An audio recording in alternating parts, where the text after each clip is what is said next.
আসসালামু আলাইকুম। আলহামদুলিল্লাহ, আমাদের এই কালো গাভীটা আজকে একটি বকনা বাচ্চা দিয়েছে।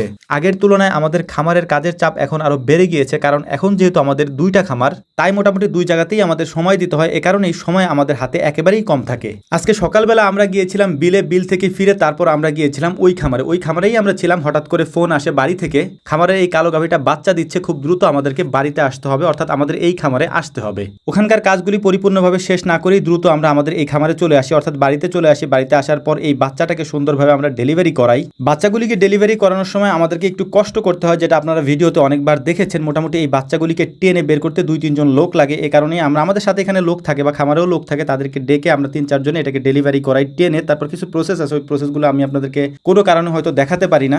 কখনো যদি দেখানোর সুযোগ হয় তাহলে বুঝবেন যে এই প্রসেসটা কত সুন্দর করে করতে হয়, না হলে যে কোনো ধরনের দুর্ঘটনা ঘটতে পারে। তো যাই হোক, আলহামদুলিল্লাহ বাচ্চা যেহেতু খুব সুন্দরভাবে ডেলিভারি হয়েছে, এখন আমাদের মূল কাজ হচ্ছে যখন বাচ্চা দেয় গরুগুলা, তখন আমাদের ওই শেডের মধ্যে থাকে। শেডের মধ্যে থাকা অবস্থায় ওই বাচ্চাগুলো দাঁড়াতে পারে না, কারণ যেহেতু ফ্লোর অবস্থায় থাকে, ওই ফ্লোরে বাচ্চাগুলির পা যেহেতু স্লিপ করে এবং পরে গিয়ে তারপর ওদের একটা দুর্ঘটনা ঘটার চান্স থাকে। এই কারণেই আমরা বাচ্চাগুলি যখন প্রসাব করে তার পরপরই আমরা বাচ্চাগুলিকে বাইরে নিয়ে আসি গরু সহ।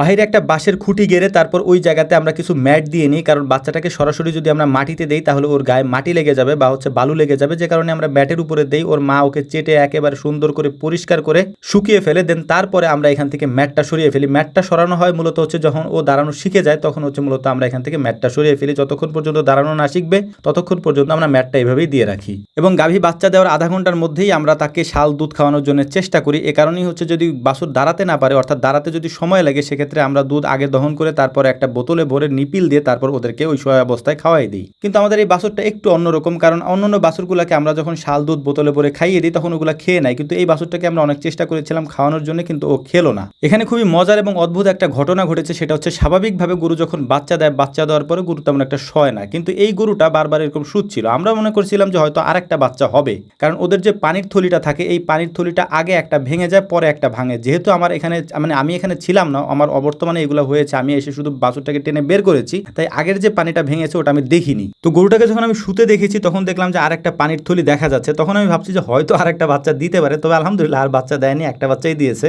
বাছুরটাকে আমরা অনেকক্ষণ চেষ্টা করেছিলাম নিপিল দিয়ে খাওয়ানোর জন্য, কিন্তু বাছুরটা নিপিলের খাবারটা খাচ্ছিল না, ওর মায়ের ওলান থেকে দুধ টেনে টেনে খাচ্ছিল। তো আমাদের এখানে যে নিপিল দিয়ে বোতলে যে দুধগুলি ভরেছিলাম নিপিল দিয়ে খাওয়ানোর জন্য, ওই দুধটা কি করবো, ফেলে তো দেওয়া যাবে না, তাই আমরা আমাদের ছাগলের বাচ্চাটাকে ওটা খাওয়াই দিচ্ছিলাম আর কি। তো আলহামদুলিল্লাহ ছাগলের বাচ্চাটা অনেক বড় হয়ে গিয়েছে। এখন আমাদের যে কাজটা করতে হবে, দ্রুত এই গরুটাকে আমাদের কিছু গরম পানি এবং ভুসি এবং লবণ দিয়ে খাইয়ে দিতে হবে, যাতে করে ওর ফুল পড়াটা সহজ হয়ে যায় এবং ওর যে ব্যথাটা আছে হালকাই গরম পানি এবং লবণ খেলে যাতে কমে যায়। বেশি করে লবণ এবং হালকা করে কুসুম এই গরম পানি ও দেওয়ার সাথে সাথেই খেয়ে ফেলেছে। তো যাই হোক, আমাদের জন্য দোয়া করবেন। আসসালামু আলাইকুম ওয়া রাহমাতুল্লাহ।